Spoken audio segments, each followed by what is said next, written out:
Welcome to this Human Brain Project Tea and Slide seminar. We are very grateful to have you here.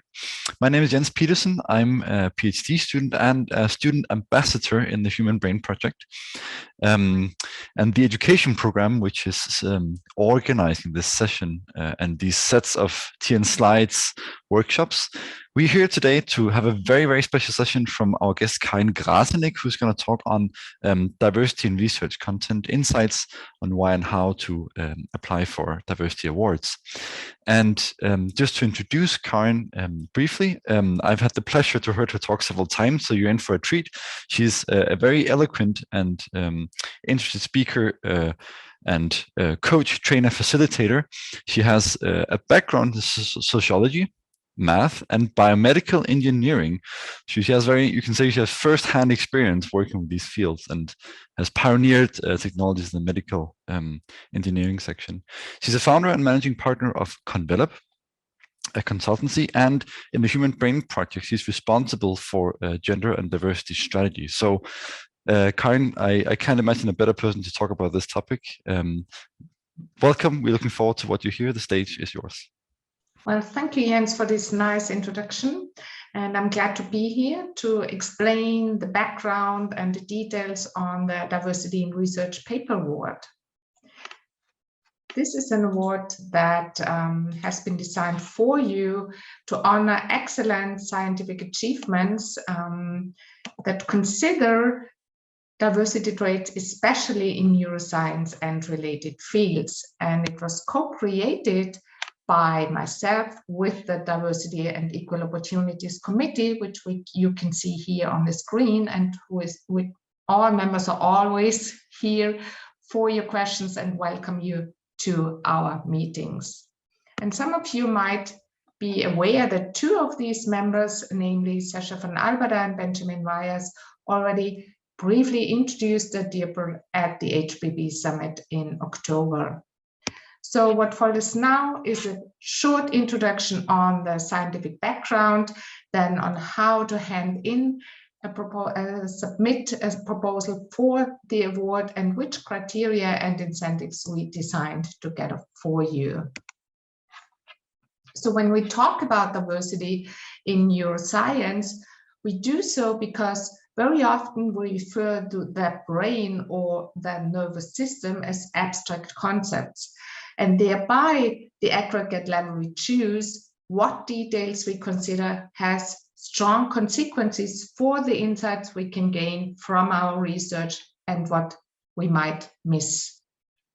So to give you an example, I would like to refer to Parkinson's disease, which has been known since ancient times and in Europe at least since the 19th century. And it was already William Gowers who, with his research by the end of the 19th century, already discovered that men suffer from Parkinson's disease twice as often as women, and that age also plays an important role. And as scientists, we must ask ourselves immediately, why is this the case? Can we come up with findings that explain the progression of the disease? In which way will the symptoms for men and women differ? And yes, research has demonstrated that there are differences in the progression of the disease and the symptoms between men and women. And here on this picture, you can see a traditional binary approach of differentiating men from women. But of course, we also know that sex and gender are far more complex, that it is the result of an interplay of chromosomes, anatomy, and level of hormones that we carry all in our bodies.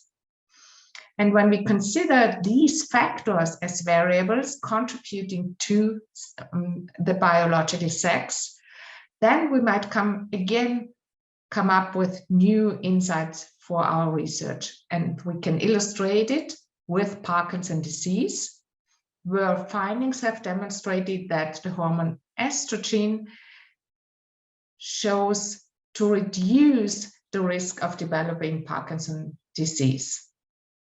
Additionally, we mentioned age, but also social and cultural factors come into play. For example, working conditions or your income that might enable you to take care of yourself and to receive appropriate medical treatment as early as possible for your specific neurodegenerative disease. These and further findings have been summarized by Silvia Cherry and Fabio Blandini in their paper, Parkinson's Disease in Women and Men, What's the Difference, 2019. And to motivate us all to dig deeper and follow their example, I would like to quote them directly. So at the end of the paper, they write, sex hormones act throughout the entire brain of both males and females. Sex differences are now highlighted in brain regions and functions not previously considered as subjected to such differences, opening the way to a better understanding of sex-related behavior and functions. And with this motivational quote, I'm ready to add another one to encourage you to avoid to reproduce stereotypes. And this is from Daphna Joel and her colleagues who came up with the definition of the mosaic brain, or the hypothesis of a mosaic brain.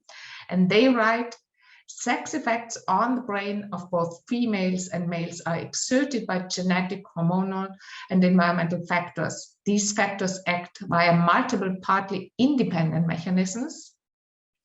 And the mosaic brain hypothesis refers thus to the expectation of high variability in the degree of maleness and femaleness of different features within a single brain.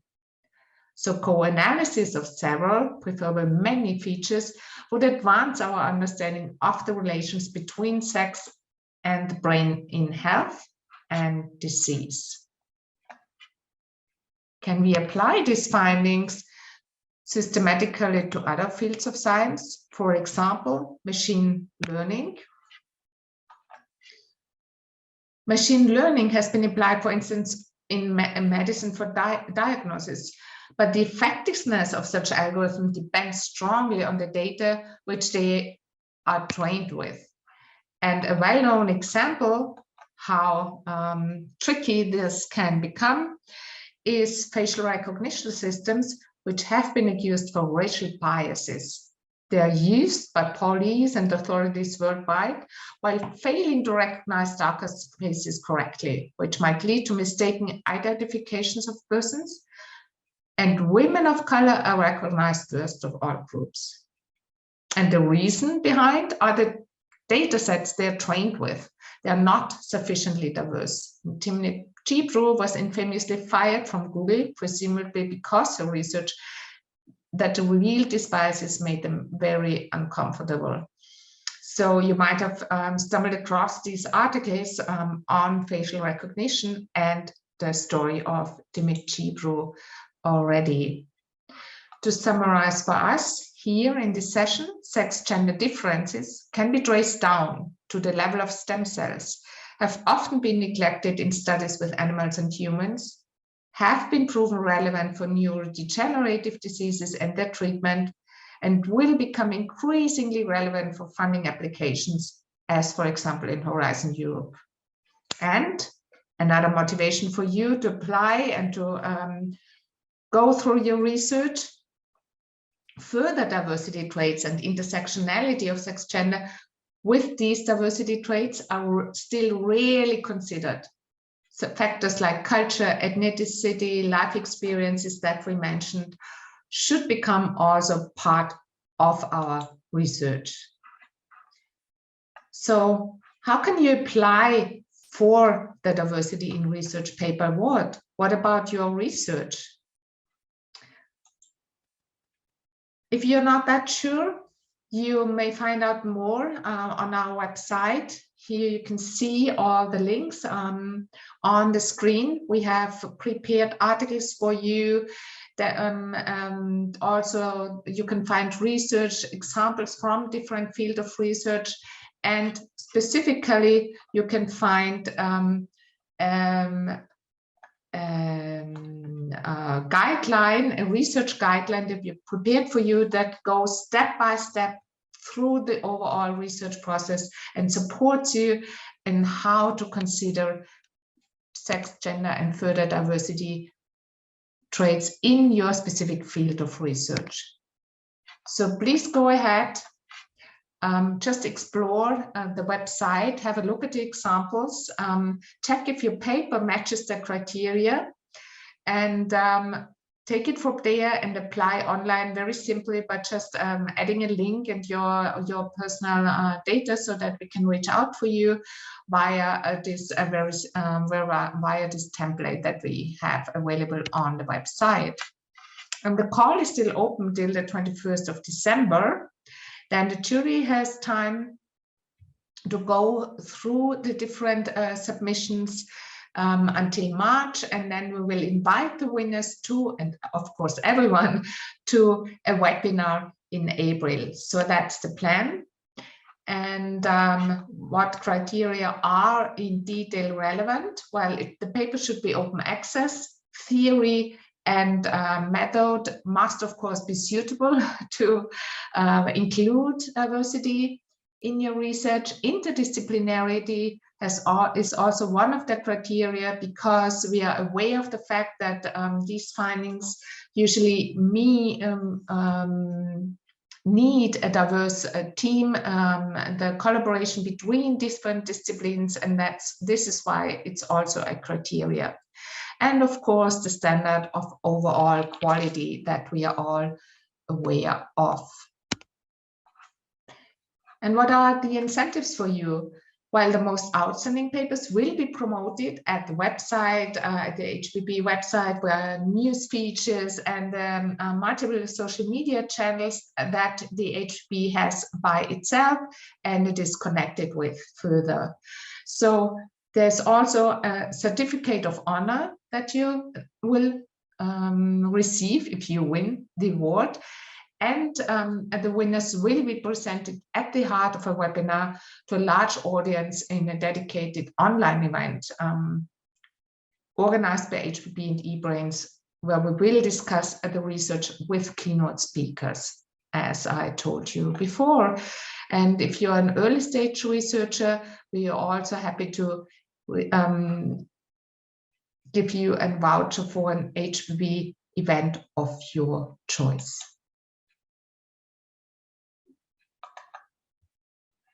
So one of the speakers of the event who already agreed of giving a keynote is Lucienko. You might have a look at his paper, Sex Gender Differences in Cognition, Neurophysiology and Neuroautonomy, and hopefully will join this webinar with your own research. So thank you so much for your attention. I'm really happy to and will be delighted to discuss these issues further with you during the next 15 minutes that we have left. Thank you. Thank you very much, Karin. That was a very inspiring talk. I guess you can say it was both a good motivation for why diversity is important, not just in theory, because the results, of course, are wrong, but in practice, because there's implication on actual lives. But also a good sales pitch, so to speak, for the diversity awards, which, of course, hopefully a lot of people will engage in. You mentioned at some point you'd like to survey, so to speak, the background of the participants. Is that something we should do? Yeah, I think that's something we should do. So I prepared. Sorry. I think it's time for Christmas holidays. So I prepared a slido.com for you. So you can see it now in the chat. It's called slido.com. If you go to the website and if you type in the code there, right, there should be a question, right? And it will ask you, what is your field of research? Is that correct? Can you see that? So if you have any questions, don't hesitate to write in the chat or ask questions. So it should be obvious if you go to slido.com and enter the the code and in enter the chat. the code and enter the code in the chat. So I have to restart it here for myself again. The education team also kindly provided a direct link in the chat. Okay, wonderful.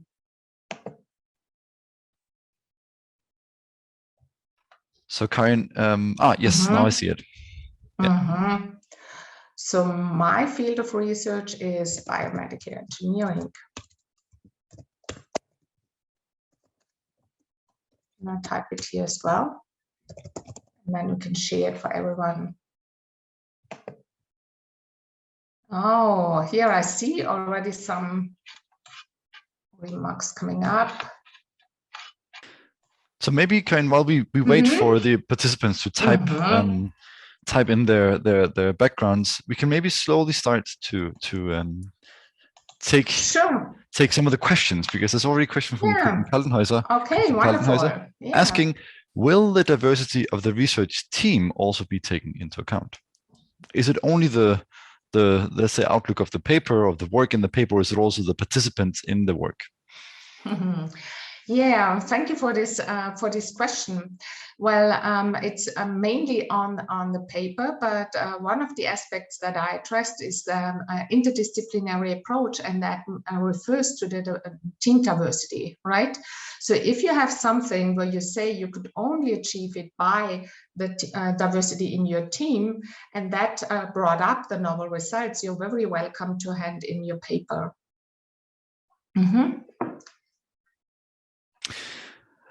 Do we have another question here?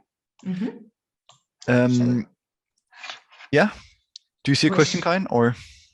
I can't see a question, but I can share I'll moderate it. I'm wondering if you have any thoughts on the backgrounds now that you see where the audience started to type in their backgrounds. Okay, yeah, let's share the screen again. So we share the screen and we can see that most of you are in the field of computational neuroscience.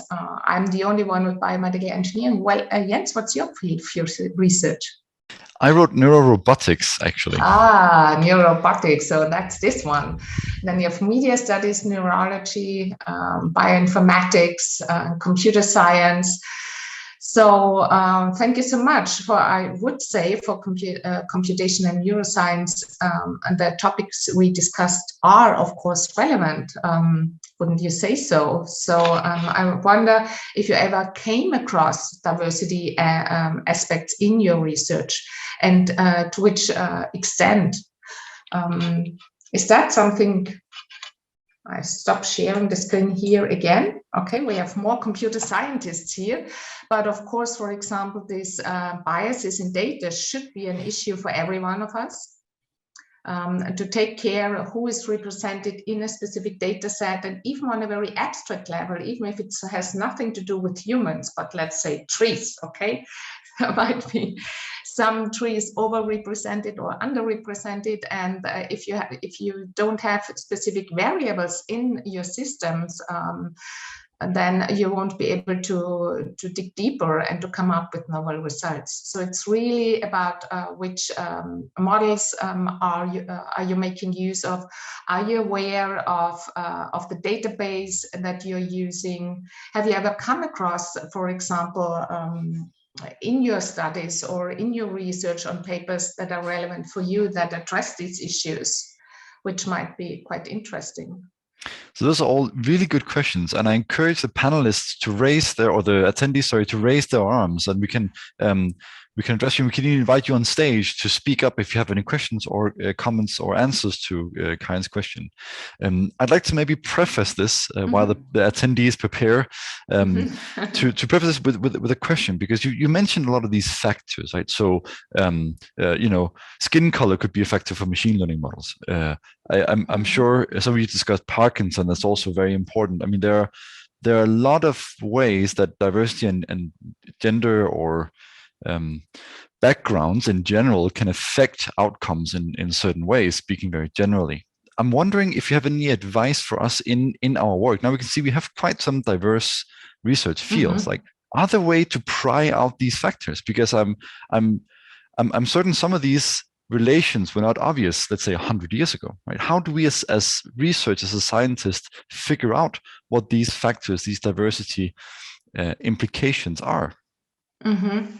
Thank you, Jens. That's an interesting question, because basically it's about the research itself, right? We should question everything. That's the attitude. Go and ask questions. Yeah.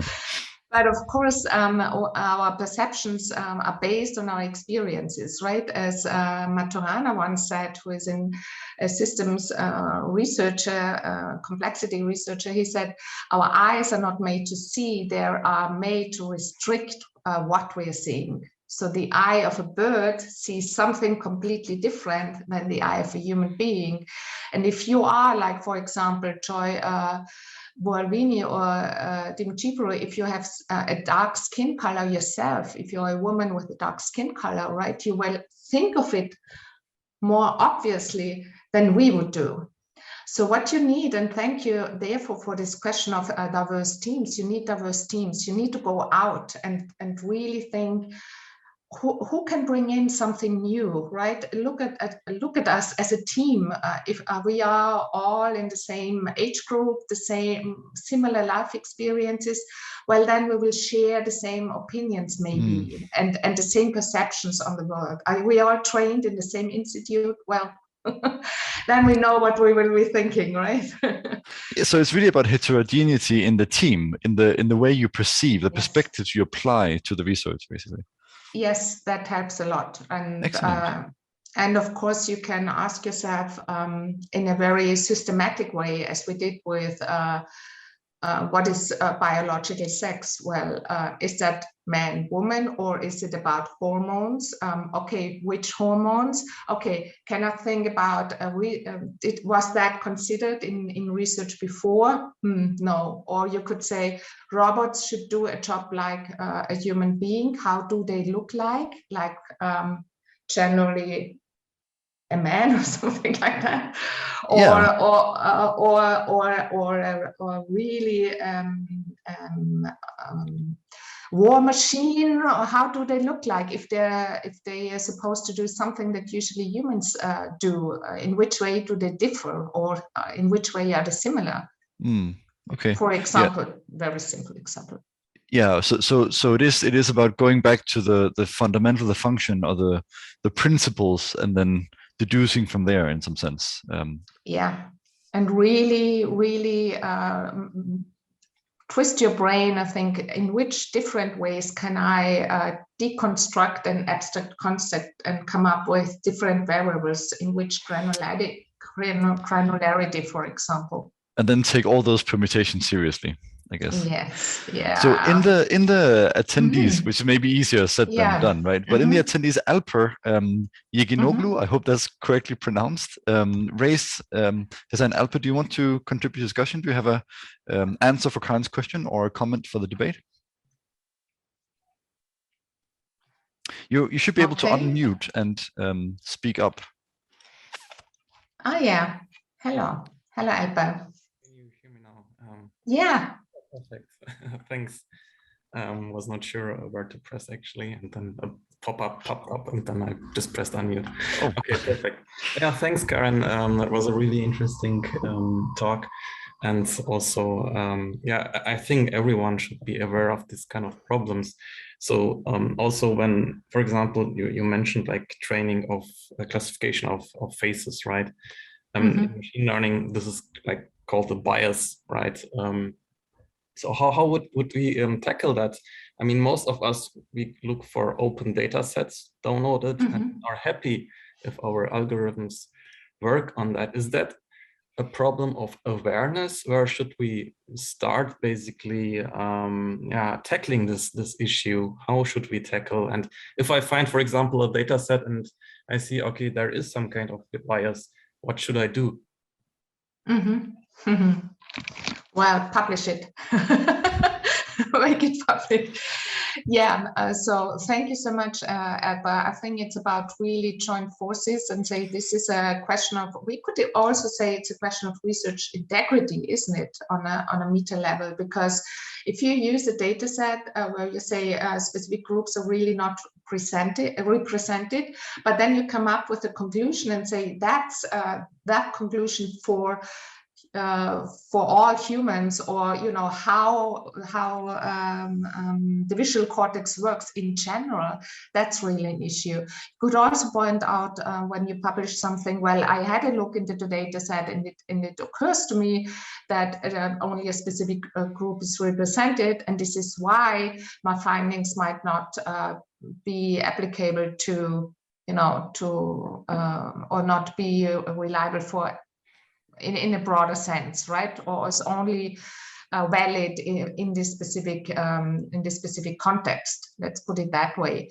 And you could say further research, right, or conclusions or recommendations for the future is to make sure that these data sets include all the data we actually need, or that you can search for specific variables, which might not also be the case. For example, this work by Joy Polvini and Dimitriou, that really changed something, right, in the data sets that were used for training.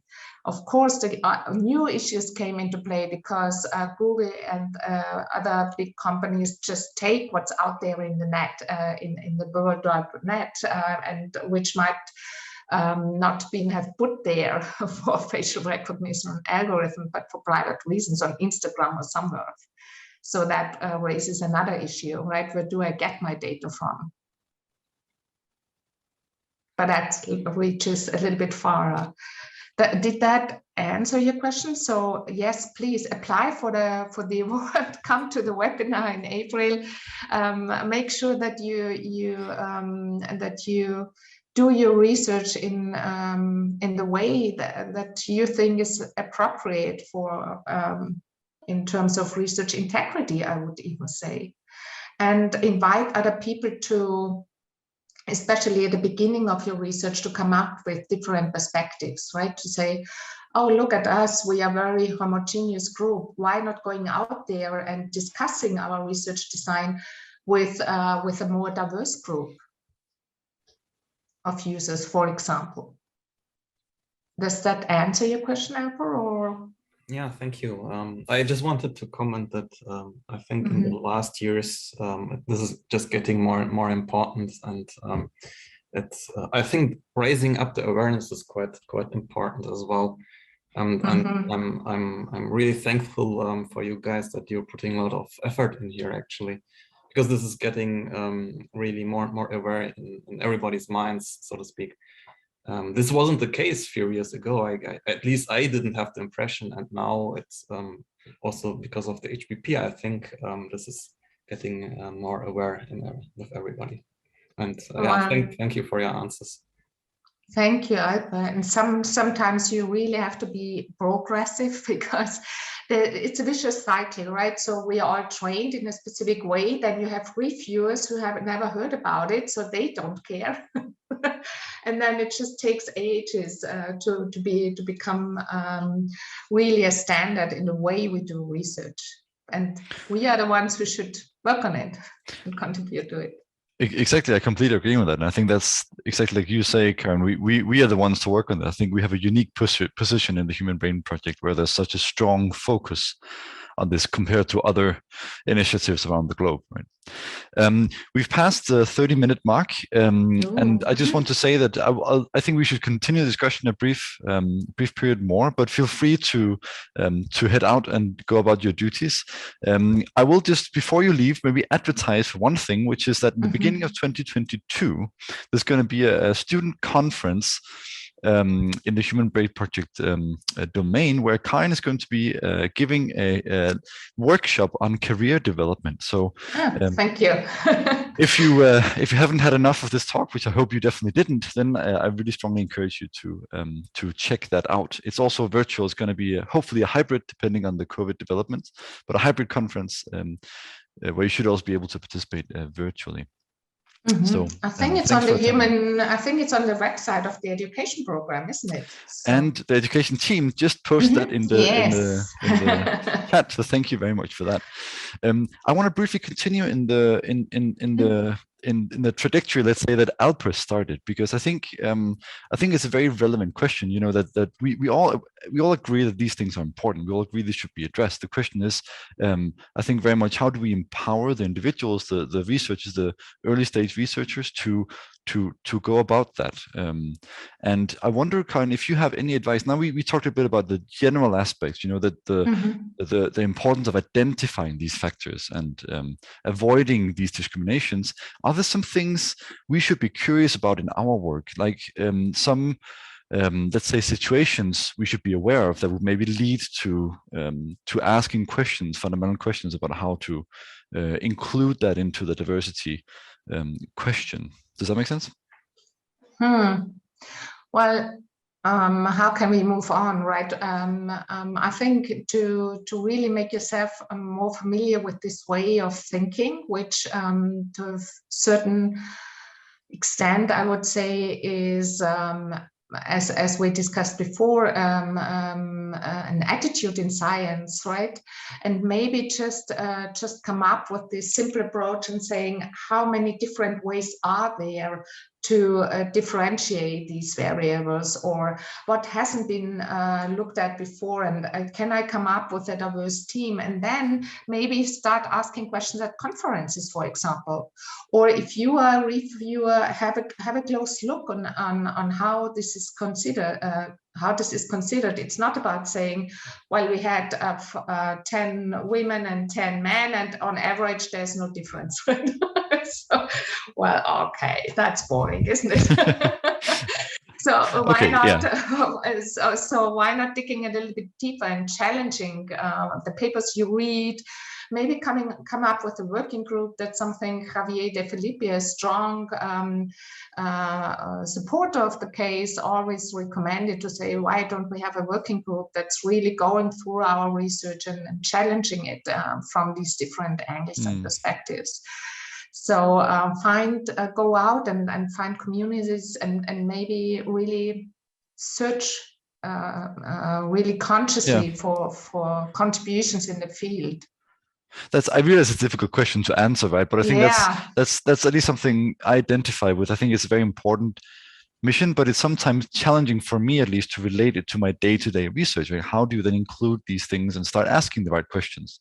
And maybe just a brief question to add on that, Karin. Do you have any recommendations for materials or YouTube videos or workshops we could go home and read and study? Do you have any good links for us to get more information on this topic? Sure. I mean, you have to tell me more about your research, and I could relate more directly to it, hopefully. And yes, of course, there is this guideline, right, that I mentioned, and that's also in the slides that we prepared especially for the Human Brain Project. And in there, you find even more references.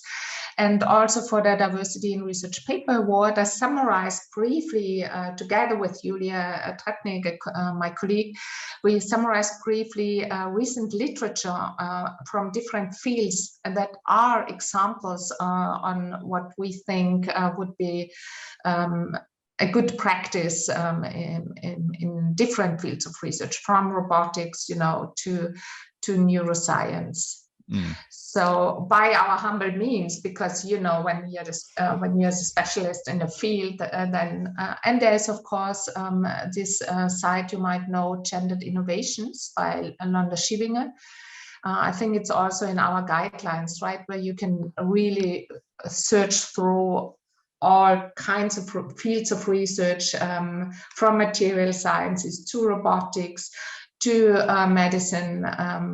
Throughout all fields you can search for research. It's a little bit overwhelming maybe, but that's why for the HBP we created this guideline. And we are of course always looking forward to receive your feedback on it. So that's a recommendation we can send on to the attendees to give you feedback. I think it's very helpful for me, at least, to have some material or concrete, let's say, item I can get cracking on when we leave this this webinar. That was very helpful. Thank you.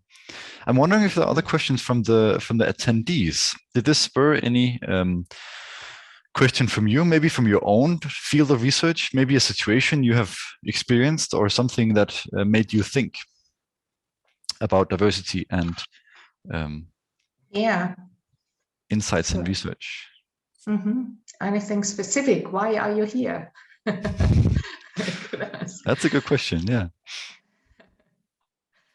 Was there anything that triggered you? Please go for the word, hand in an open access. While we are focusing on open access papers, by the way, I'm just trying to get hold of the chat. But what about your research, Jens? Why?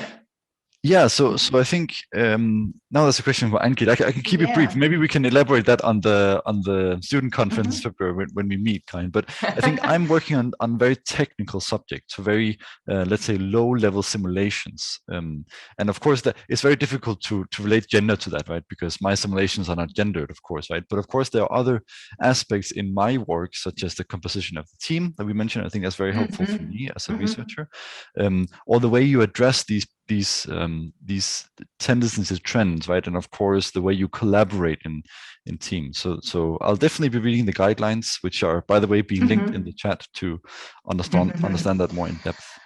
And so there's one more question. May I just pick that up from one more question? What about diversity of culture in research? Yes, I think that's a very important point. So we know from studies on mental health, for example, that culture plays a crucial role in how you perceive your mental health. For example, how the environment, the family, the social environment interacts with you, and that the standards that come from the US mainly cannot be easily applied for everyone. For example, another example for culture is visualization. Again, if we would make a picture of us, I guess Jens and I would choose, if we are asked to send a portrait, we would send mainly the head, right? I think us in front, right?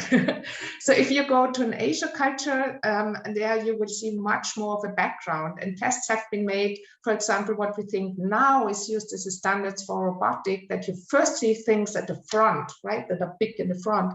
That's a cultural issue. In Asian countries, you look more on how things are connected and the overall picture. So it's a different way of how you perceive what's in front of you. And that's, for example, would be interesting for robotics as well. Excellent question. Alper also pointed out that there are actually questions written on the Slido you linked us to earlier, Karin. So let me read up one from there. It's anonymous though, but the question goes, or first a statement, super interesting initiative. I think that's important to say. And the question is, what are some other initiatives of the Diversity and Equal Opportunities Committee that you have planned? Are there other initiatives apart from what we have discussed so far? Yes, of course. We are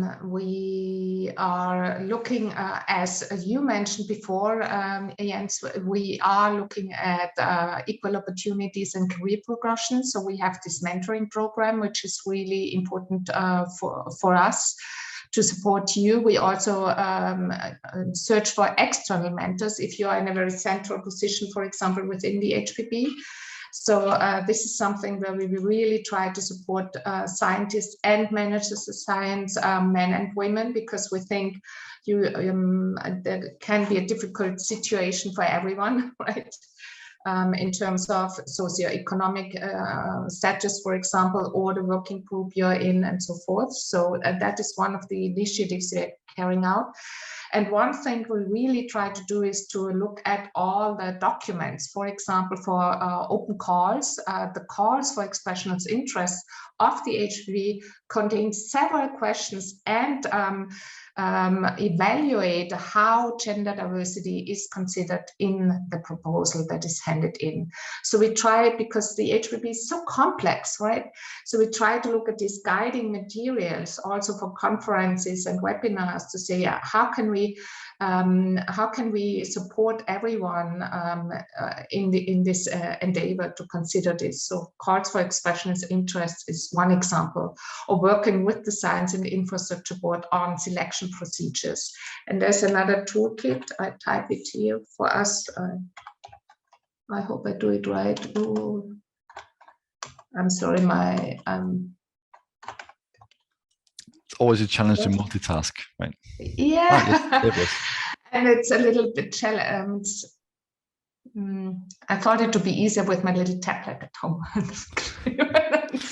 It's going great. So maybe in that line, there's actually one final question here: whether the diversity and equal opportunity committee have advisories for diversity in the HBP research. So, for instance, ensuring to have included diverse variables. So, are there ways to have advice? I guess would be one way of phrasing that. Have this advice. Well, one thing is, one things are the guidelines, right, that we have. And of course, if you're interested, we could come up with something like a working group. We now have from this diversity in research a paper award. We have a core group of researchers within the HBP who are really keen to help in this respect.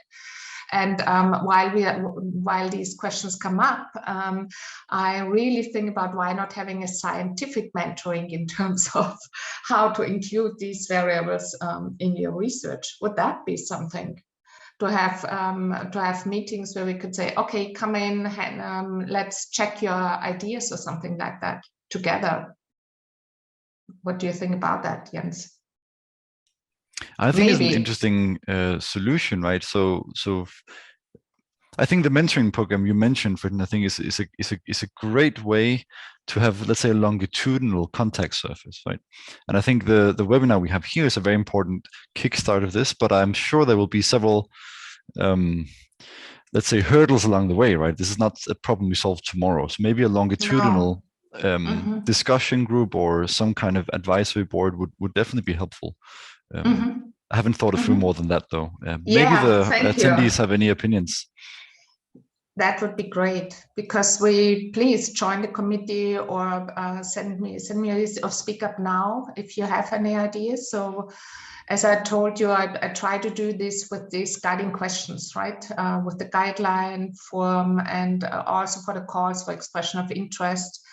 That's what we did, and in the DIOC we have these discussions that are ongoing, and maybe there are 2 more initiatives that are worth mentioning. We will come up with an opinion paper for the HBP on how to consider team diversity and these research aspects, and I will work with the DIOC on it before Christmas. We will kick it off before Christmas.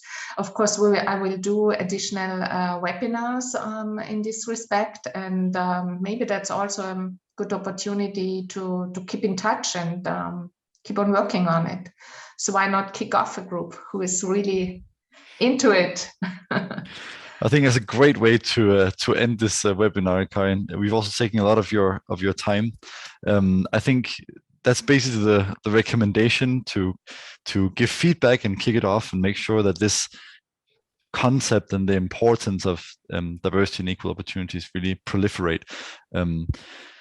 Thank you so much for taking the time to talk to us today. Thank you for the attendees to participate. Thank you for the education team for hosting these sessions. And with that, I hope to see you after New Year's Eve. We'll be doing a Christmas break and we'll be back sometime in beginning of 2022. Thank you so much for attending. Thank you so much, Jens. Thanks to everyone, and Alpo for your nice question and listening to your voice, which is nice. Right, okay.